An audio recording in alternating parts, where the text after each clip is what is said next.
Arestado ang isa ka grade 12 student nga lalaki matapos madakpan sa ginpatigayon nga drug bypass operation sang Sara Municipal Police Station sa Sitio Carmen, Barangay 02, Sara, Iloilo, alas 2:50 sang hapon, Sabado, Mayo 30. Ang nadakpan amo si alias Julie, 21 anyos o kun mas kilala nga si Boyboy sa ila barangay. Sa exclusive interview sang K5 News FM Sara kay Police Lieutenant Brett G. Balopeños, officer in charge sang Sara MPS, ginpahayag sini nga nabakla ng subject sang isa ka sachet sang illegal nga droga sa balor nga 2,100 pesos. Dugang pa sini nga nakuha pagid sa iya ang duwa ka sachet sang illegal nga droga nga nagdangatanan sa 65 gramos kag may standard drug price nga 442,000 pesos.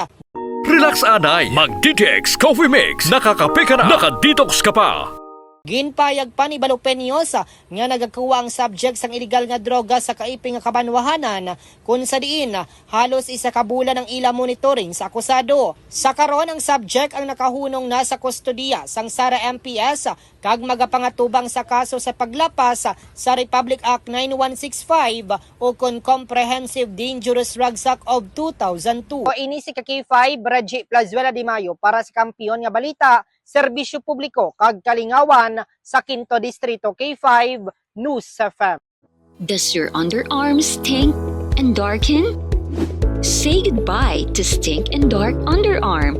Try Clinica Deo Fresh Roll-On. It whitens and softens your underarm. For all-day freshness, try Clinica Deo Fresh. It's 100% natural.